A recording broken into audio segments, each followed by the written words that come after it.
জানিয়ে দিব আজকের বাংলার চাঞ্চল্যকর সংবাদ। শুরুতেই সংবাদ শিরোনাম। জাতিসংঘে হাসিনার চিঠির উত্তর পাওয়া গেল, থাকছে প্রতিবেদনে। জয় বাংলা স্লোগান দেওয়ায় ছাত্রলীগ নেতা অভিকে নির্মম নির্যাতন, হত্যা মামলা দিয়ে আদালতে প্রেরণ, থাকছে প্রতিবেদনে। যতদিন বেঁচে থাকবেন একা হাঁটতে পারবেন না, ড ইউনিসকে সাংবাদিক আনিস আলমগীরের কড়া হুঁশিয়ারি, থাকছে প্রতিবেদনে। উন্মত্ত জনতাকে দিয়ে শেখ হাসিনাকে হত্যার গোপন ব্লুপ্রিন্ট ছিল 5ই আগস্ট, নর্থ ইস্ট নিউজ, থাকছে প্রতিবেদনে। শেখ হাসিনা দেশে ফিরলে সরাসরি ফাঁসি দেওয়া হবে, মির্জা ফখরুল ইসলাম আলমগীর, থাকছে প্রতিবেদনে। এতক্ষণ শুনতেছিলেন সংবাদ শিরোনাম, এখন বিস্তারিত। উন্মত্ত জনতাকে দিয়ে শেখ হাসিনাকে হত্যার গোপন ব্লুপ্রিন্ট ছিল 5 আগস্ট, নর্থ ইস্ট নিউজ। তবে ওই দিন তাকে কেবল ক্ষমতাচ্যুত করাই নয়, বরং উন্মত্ত জনতাকে গণভবনে ঢুকিয়ে তাকে হত্যানি প্রতিবেদনে এই বিস্ফোরক দাবি করা হয়েছে। বাংলাদেশের মুখোশ উন্মোচন পর্ব 7 আনমাস্কিং বাংলাদেশ শীর্ষক ওই প্রতিবেদনে বলা হয়েছে, 5 আগস্টের ঘটনাপ্রবাহ স্বাভাবিক ছিল না।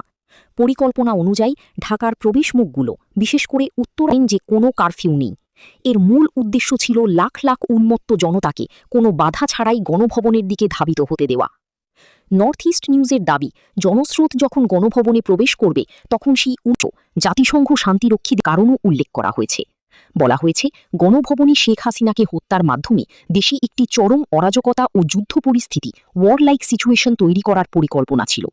এই অস্থিতিশীলতাকে কাজে লাগিয়ে বাংলাদেশি জাতিসংঘ শান্তিরক্ষী বাহিনীর ইউএন পিসকিপার্সের হস্তক্ষেপকে আন্তর্জাতিকভাবে বৈধতা দেওয়ার একটি ছক কষা হয়েছিল।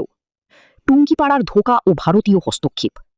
নর্থ ইস্ট নিউজ জানায়, 5 আগস্ট সকালে শেখ হাসিনা কিছুতেই দেশ ছাড়তে রাজি ছিলেন না। তাকে বোঝানো হয়েছিল যে নিরাপত্তার চরম অবনতি হওয়ায় তাকে সাময়িকভাবে গোপালগঞ্জ ও আকাশসীমায় প্রবেশের অনুমতি নিয়ে রাখেন। শেষ পর্যন্ত ভারতীয় নিরাপত্তা কর্মকর্তাদের চাপে ও হস্তক্ষেপে শেখ হাসিনাকে হত্যার ব্লুপ্রিন্টই ভেস্তে যায়। একটি সামরিক উড়োজাহাজে করে শেখ হাসিনা ও তার বোন শেখ রেহানাকে নিরাপদে ভারতের হিন্দন বিমান ঘাঁটিতে নিয়ে যাওয়া সম্ভব হয়।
জয় বাংলা স্লোগান দেওয়ায় ছাত্রলীগ নেতা অভিকে নির্মম নির্যাতন, হত্যা মামলা দিয়ে আদালতে প্রেরণ। কিশোরগঞ্জ জেলা ছাত্রলীগের নেতা মোহাম্মদ সাফায়েত হোসেন অভিকে নির্মমভাবে নির্যাতনের অভিযোগ উঠেছে ছাত্র শিবিরের বিরুদ্ধে।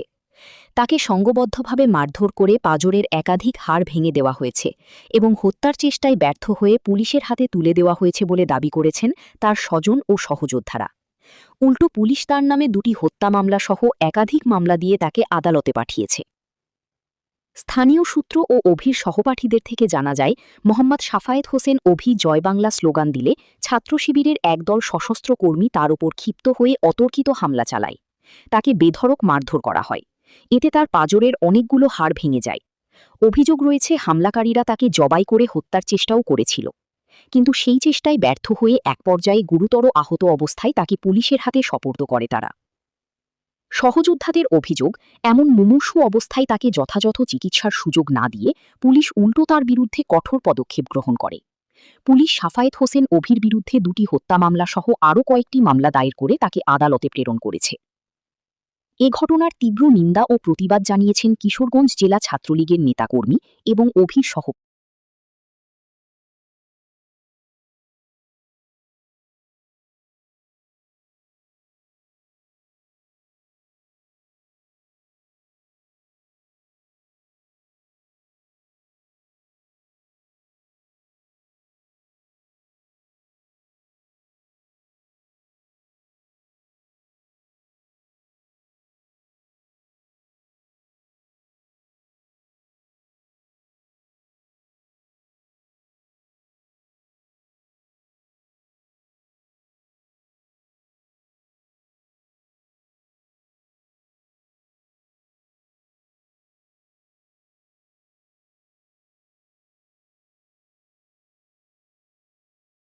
যতদিন বেঁচে থাকবেন একা হাঁটতে পারবেন না শিয়ারি। যতদিন বেঁচে থাকবেন একা হাঁটতে পারবেন না, সে নিষিদ্ধ হয়ে গেছে। অন্তর্বর্তী সরকারের ভাবেই চরম হুঁশিয়ারি উচ্চারণ করেছেন দেশের জ্যেষ্ঠ সাংবাদিক আনিস আলমগীর। সম্প্রতি একটি সাক্ষাৎকারে অংশ নিয়ে ড ইউনূস ও তাঁর নেতৃত্বাধীন প্রশাসনের তীব্র সমালোচনা করে তিনি এসব কথা বলেন। সাক্ষাৎকারে আনিস আলমগীর শুধু পরিণতি ভোগ করতে হবে। বর্তমান রাজনৈতিক ও সামাজিক পরিস্থিতির চিত্র তুলে ধরে এই জ্যেষ্ঠ সাংবাদিক অভিযোগ করেন যে ড ইউনূসের আমলেই শিক্ষা ব্যবস্থা ও শিক্ষকদের মর্যাদার ওপর সবচেয়ে বড় আঘাত এসেছে।